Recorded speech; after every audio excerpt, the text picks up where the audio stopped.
Okay guys, welcome back to Team Build Tuesday. This week we have a very special team for me, a phasing based team, using the new Mobius M Mobius, Tyler Hayward, and Prime Vision out of Marvel Studios and Disney+. This team is a very, very aggressive team. It takes a little bit of maneuvering, so I'll go in-depth into some examples in a little bit. But first, let's do the figure by figure. So we start with the Prime Vision.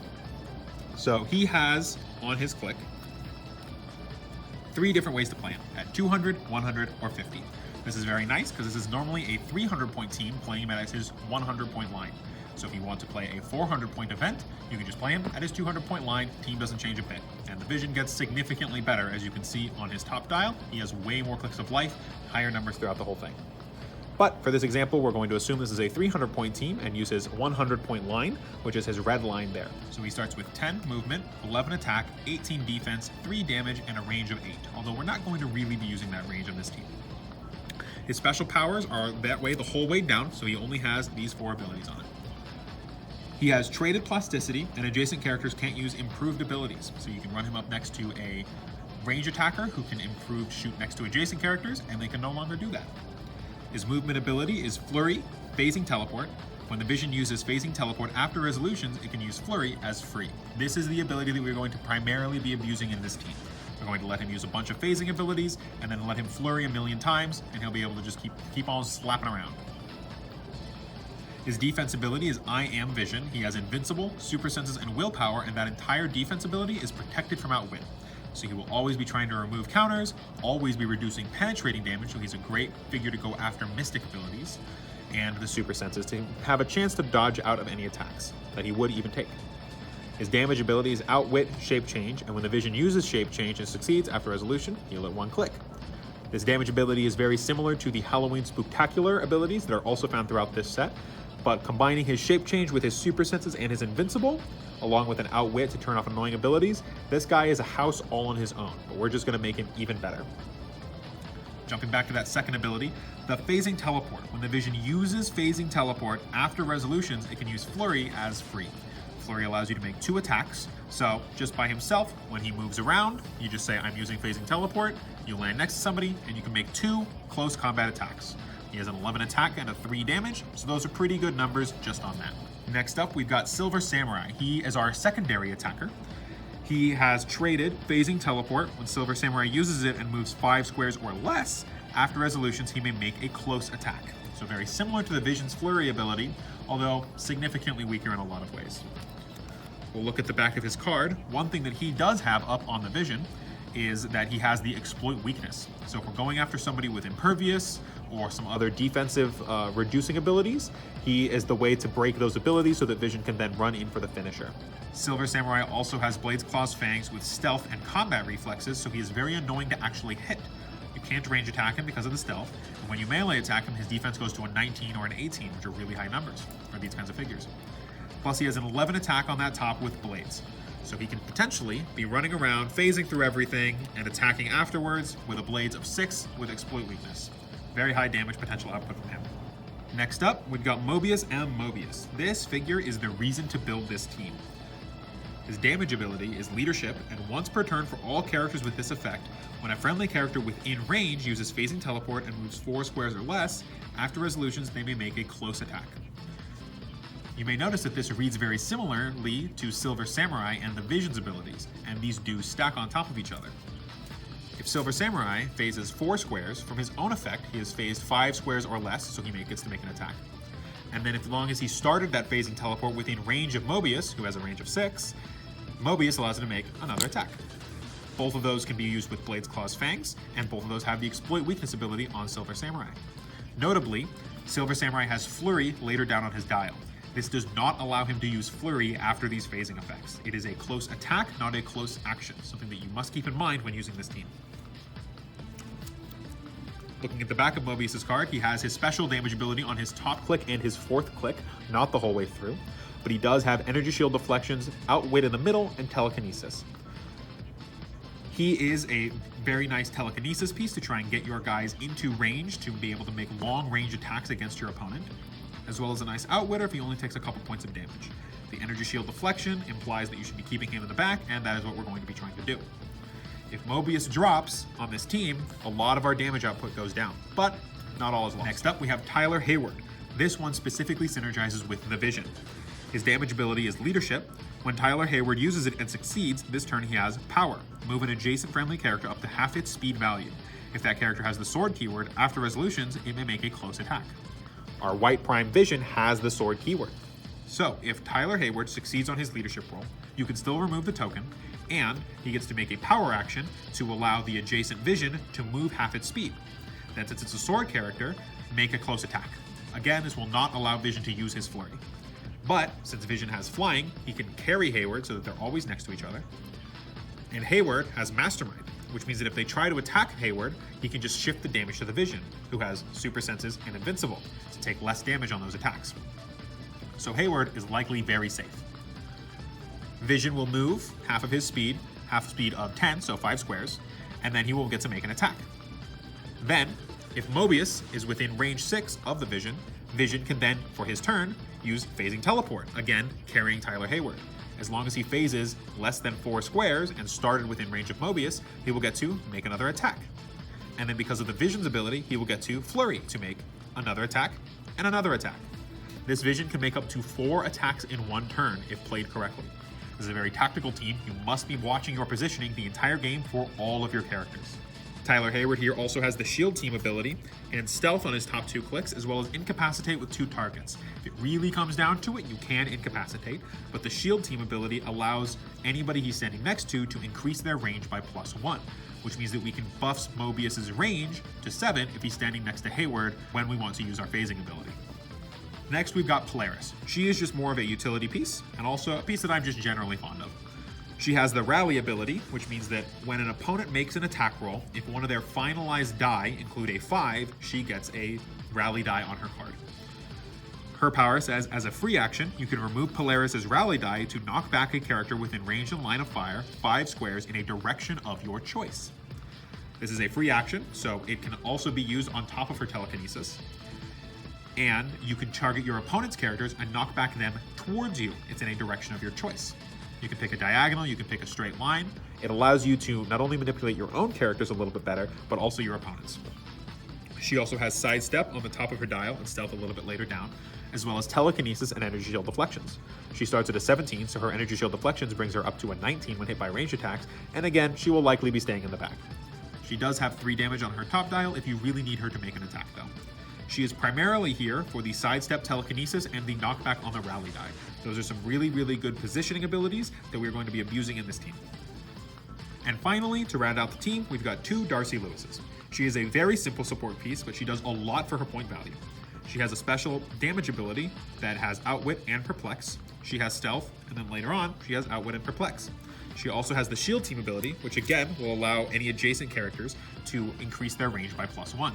So if Mobius is standing next to Hayward and both Darcy's, his range becomes 9, drastically increasing the range at which we can start our phasing teleporting from. The Darcys also have Stealth, so if you can maneuver them into some hindering terrain, they will be largely protected, and we can perplex up Vision's attack to a total of 13, so that he will be making 4 attacks with an attack of 13 and a damage of 3 on his top dial. And again, the Vision is very hard to deal damage to and has built-in healing. For Silver Samurai, if he becomes a backup attacker, we can also increase his attack to 13, and he will be attacking with Blades, Claws, Fangs, and Exploit Weakness, almost always at least twice. This team is entirely built around Mobius M. Mobius's phasing teleport buffing ability, in combination with the Vision and Silver Samurai's effects to buff their own phasing teleport effects. Tyler Hayward pairs perfectly with the Vision as he is a sword ally and can increase his range on the lucky leadership rolls on 5s and 6s. The 2 Darcys guarantee that we can outwit any annoying things, primarily other people's outwits, because if they outwit our phasing teleport, most of our combo turns off. So between the outwit on the Vision and the 2 on the Darcys, we should be able to outwit any outwitters turning off our phasing teleport. And the Perplexes make sure that we're always making our attacks and are always in range if we need to up our movement. Polaris' Telekinesis ability keeps our carefully managed range limiters in check. We can always sidestep her carrying somebody and telekinesis that person into the battlefield to make sure that they are always in range for where they need to be. And the Silver Samurai makes a great secondary attacker to round out the team. Notably, this is a completely legal modern team. If you want to play at a Bronze Age event, I would highly recommend dropping 1 Darcy for the Galactus Herald Dial. The Galactus Herald Dial has the ability to possess one of your figures. In this case, we choose the Vision. The Galactus Herald Dial does not start on your force, it is on your sideline. And with this team, you can play as many sideline shenanigans as you want, whether that be any of the Trouble Alerts or any Sentinels or anything like that. Your sideline is completely free to use on this team for whatever you would want. If you are running the Galactus, we choose to possess the Vision. Possessing the Vision with Galactus will allow us to have the Power Cosmic ability, which is very important because that means that the Vision cannot be outwitted. So now they cannot turn off our phasing teleport. This is significantly stronger than having a second Darcy, even though we do still lose one of our Perplexes and one of our Shield Team abilities. Having the Vision unable to be turned off is worth it. Now, the Herald Dial is only legal in older formats, so for modern age events, we will have to bench him and bring in the second Darcy. But if the Herald Dial is legal at whatever event you plan on running this team at, I highly recommend running that version of the team instead. Okay, I just wanted to do a little battlefield demonstration of this team to show you an example of how it could play out. There's two different options for your turn 1 turns. And it relies on Tyler Hayward hitting or missing his leadership role, because you can do things to your opponents very early in the game. Assuming you are going second on the team, you can actually make attacks against your opponent's board. So, if Tyler Hayward hits his leadership role, then he is able to use his power action to send Vision into the fight. But first, we want to get them a little farther out into the battlefield because Tyler Hayward's ability can only move him half of his squares. But first, we want to get them a little farther into the battlefield because Tyler Hayward's ability can only move the Vision half of his movement. Remember, this is a 300-point team, so we only have 3 actions, but we have leadership with either Mobius or Tyler Hayward, so we have 4 actions for the turn. Assuming we hit the leadership roll on Tyler Hayward. This starting lineup is the exact way that you want to play this. The Silver Samurai can be on either side. I just like having him over here. For in case you hit the Tyler Hayward leadership on turn 1. Starting with, your Darcys will each perplex up Vision's attack. If you need the extra movement, his movement is at 10, so if you perplex up his movement to 11, when he moves half of his speed from Tyler Hayward, he will be able to move 6 squares instead of 5. So that might come into play, but if they're already in range, then you perplex up his attack a second time. Then, we give Polaris an action to telekinesis Vision forward. 1, 2, 3, 4, 5, 6. Then we use Mobius to telekinesis Tyler Hayward forward 6 squares. 1, 2, 3, 4, 5, 6. Then we use Tyler Hayward's power action to give an adjacent friendly character the ability to move half their speed, and if they are a sword character, which Vision is, they can make a close attack. Vision will carry Tyler Hayward during this move. Now this movement will move him off the map from where we are, but you get to move 5 squares. And then Tyler Hayward will allow him to make an attack. Then Vision can move, and Vision can move his full 10 squares. So you can get entirely across the map from this. You telekinesis both of them forward 6 squares, then Tyler Hayward will move both of them forward 5 squares, 6 if you perplex up the range to make an attack. Or you don't have to make the attack, and then Vision can phasing teleport forward 10 squares, the entire length of the map, 21 total squares, and attack your opponent twice with his flurry. If they are not within range of the 5 movement, you're only getting 2 attacks off of this, and either way, your Mobius is sitting in base, so you do not get the Mobius extra attack. But on your second turn, Polaris can telekinesis him forward 6 squares. If she has gotten her rally die, she can kick him forward 5 squares, and then he can move his movement of 8 squares to allow Vision to be within that range of his movement. Then Vision can, on your next turn, start doing some of his movement stuff, and if Tyler Hayward has hit his leadership a second turn in a row, you can do the Tyler Hayward attack, the Mobius phasing attack, and the Vision flurry attacks for 4 attacks on your second turn. This is an example game of maybe something that this might look like. So, for this example, we're going to assume that the map here is just generic and empty. Obviously, whatever map scenarios you're playing in, you'll have to adapt to on the fly. We have kept Vision and Hayward next to each other, because as long as Hayward is next to Vision, he has the willpower, he's unlikely to be able to take any damage. And I like to keep Polaris next to at least one Darcy so that she can sidestep around, move the Darcy into more advantageous positions, as well as still keep her telekinesis live against anybody else on your team that you might want to use it on. So to start with, we have a few options. This Darcy can perplex up the Vision's attack, this Darcy can also perplex up the Vision's attack, and Mobius is within range. If Mobius isn't in range, we can sidestep Polaris, carrying the Darcy, to now put the Darcy next to Mobius to allow him to increase his range by +1, and that was just a sidestep, so we don't lose any actions there. If Hayward has hit his leadership this turn, we can do some Hayward shenanigans with the Vision to make multiple attacks on these Asgardian enemies. This Thor has Impervious, which is annoying for our Vision because he does not have penetrating damage. And so the Darcy can then now outwit the Thor's defense ability, and Vision can move in. We can also move in with Silver Samurai using his phasing ability to phase after somebody. Since he has only moved 2 squares in this example, he can attack with his ability, rolling for Blades, Claws, Fangs, potentially doing some penetrating damage onto our Valkyrie here.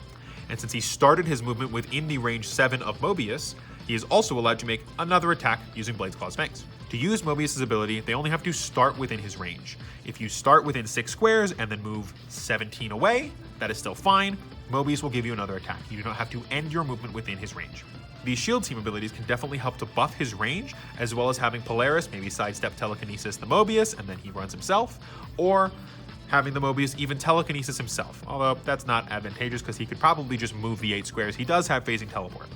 Another benefit of this team is that since everybody on this team basically has phasing teleport, you can functionally ignore breakaway rolls. Phasing teleport means you do not have to deal with that. You do not have to deal with blocking on the map. You do not have to deal with elevation on the map. You can ignore a large amount of hindrances that will be normally affecting both you and your opponent, and only make them affect your opponent while running this hyper-aggressive team that demands a response immediately, or their entire team is going to be obliterated by a Vision that can attack 4 times and never misses. This is the phasing team built around the Vision and Mobius M Mobius, with Silver Samurai as a side attacker, Tyler Hayward as additional support for the Vision, Polaris as movement utility, and the 2 Darcys as outwit and perplex. This is a hyper-aggressive team that ignores a lot of the map and many shenanigans that your opponents are doing. Unfortunately, this is not a theme team, so you are not guaranteed to win map roll, even though we do have 7 characters. It would be nice if this was all a theme team, but unfortunately, it just does not work. If you do manage to win map roll, I highly recommend taking your opponent to a map with a bunch of walls, as you can phase through all of them. It does not matter to you. I know that the Realm of Death map is very popular for Legacy Thanos and has been recently taken off of the ROC regional event map list, but if you're playing in the locals, you can play that map, or there's other maps with plenty of walls that you can abuse with this team. This is a very fun team. I highly recommend playing it for yourself. Most of these figures are fairly cheap and easy to pull, except for the Vision. Everything here is a common or an uncommon. Unfortunately, the Vision is a super rare prime. But if you do manage to pull this Vision or get your hands on it, I highly recommend picking up the rest of the pieces to build this team. It's a very fun team. I hope you guys try it out for yourselves. Stay tuned to the channel for next week, where we show off another fun team that me or Jordan have come up with and like to showcase on the channel.